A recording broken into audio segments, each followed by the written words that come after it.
Your position is similar to mine, right? Inevitability. AI is going to start playing a major role in jobs throughout the country, throughout the world.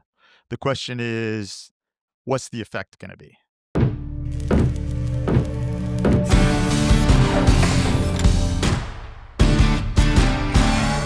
Let me start. Since we did our first video, it seems like I've had 1,000 conversations about jobs and jobs losses and what AI was going to do to our future. As a matter of fact, last night we watched the videos at my folks' house. Um, I showed it to them individually to try to get some perspective. I'm sure you did the same, Russ, with your wife. And even though my dad watched the entire video, I we're sitting watching the television and something came up related to AI and jobs and how jobs might be taken. And so he looks over at me and he says, I like what you guys are talking about, but you know, AI is never like going to take over all the jobs and AI is never, going to be in total control because it's always going to have human involvement. There's always going to have to be a human factor to it. There's always going to have to be human control over the thing. And I looked at him and I was like, you watched the video with me, right?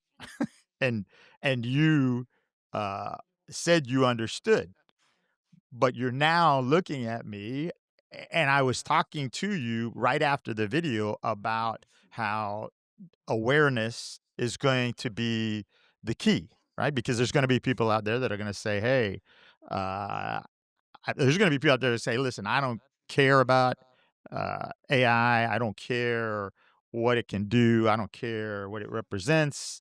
I've owned my plumbing company for 30 years. I started as a apprentice plumber and I worked my way up and I made my way on my own and I know everything." So there's going to be guys who fit our bill, if you will, that are just going to be totally reluctant to discuss it. Then there's going to be those that say, "Hey, yeah, I see it. Maybe we'll get, maybe I'll buy into it." Um, but the fact of the matter is, it's inevitable that the technology is going to come in. So let me ask you. Let me ask you. Your position is similar to mine, right? Inevitability. AI is going to start playing a major role in jobs throughout the country, throughout the world. The question is, what's the effect going to be? Yeah, I think it is inevitable. I mean, we can see the handwriting on the wall and the proof happening in the job market and out there in the real world every day. It's just that a lot of people, you and I included, have come from a standpoint of, yeah, what your father was talking about. We don't think it's gonna wipe out everybody, and it's never been that way, and jobs are going to be there and humans are going to have to control everything. But I don't think that any of us, when we started taking a hard look at this, understood the actual capabilities of this technology and the technologies that we're seeing now, the advanced technologies that we're seeing now. So, from your father's perspective, he's 83 years old. I can see that there's no way that he would even entertain the fact that there may be a society or an economy someday that's completely void of human input when it comes to, the economics. I think to a lesser degree, as we look at society in general, there are from all over the map, there are different points of view, different agendas, but you're absolutely right. It is inevitable. There is going to be a major change, so much change in the next 10 years that's going to wipe out, whatever we thought was a lot of change in the last 100. I think that's So, where we're at. I mean, we're seeing things today already about that are giving us some insight to what's going to potentially happen. I know you and I have talked about. We've had 1,000 conversations related to this subject, but you originally had told me, "Hey, the difference in technology from the past versus the technology of today is that your perception is that the technology today could be trying to make people obsolete, right? And I don't mean people in particular. I mean the jobs people are doing on a daily basis in order to expedite, increase productivity, make it more efficient. We're already starting to see the impact of that, are we not? Sure.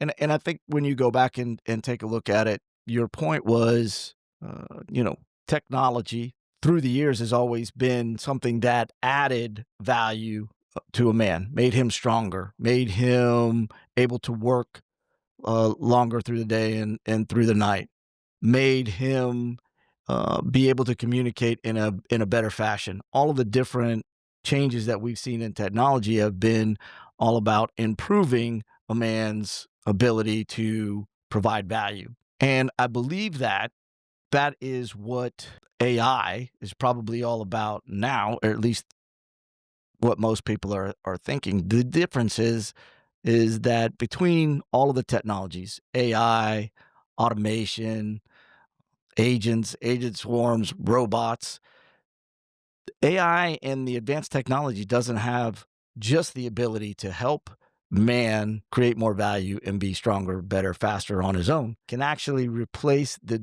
human doing. That is where the difference is. So the understanding you you hit me the other day with Jevons paradox.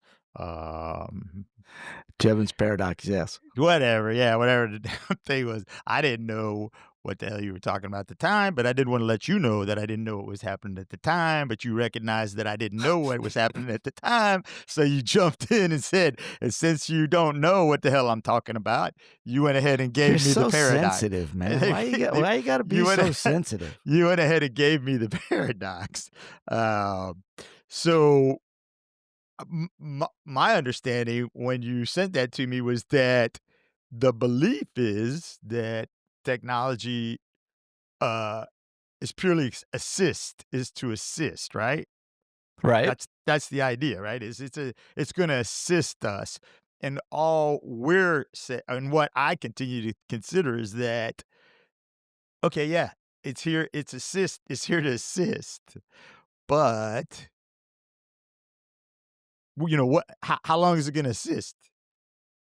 'Cause it Well, can learn, right? I mean, they're saying it can learn, and if it can learn, it's not gonna be limited to just the assistance of a particular, uh activity, right? right. So when we get to that point is when we're really in big trouble. It actually already can learn, and it is Play a learning. game. So yes, it can do that, and when it gets better at that, it will be able to be better at recursive learning, be able to improve itself, and build off of that every iteration, be better as far as that goes. I think that the idea behind Jevons paradox that you brought it up is that um, every technology advancement where people say, "Oh, this is going to wipe out a whole lot of people or a whole lot of jobs. It's going to be worse off than what it was before," ends up creating a bigger demand for labor and input because it drives down the pricing and the accessibility so that people can utilize it more often. So today's application of Jevons paradox is the very point that yes, it's becoming more plentiful. Yes, it's becoming more available.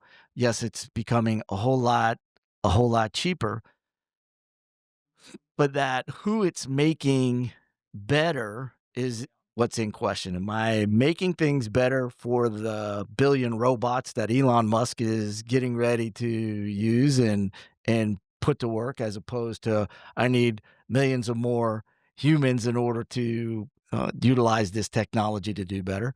And I think that is the point where we are not, well, some people are not really looking at the difference between these technological advancements and what has happened in the past. And your dad and my dad, they're not in a position to take a look at that.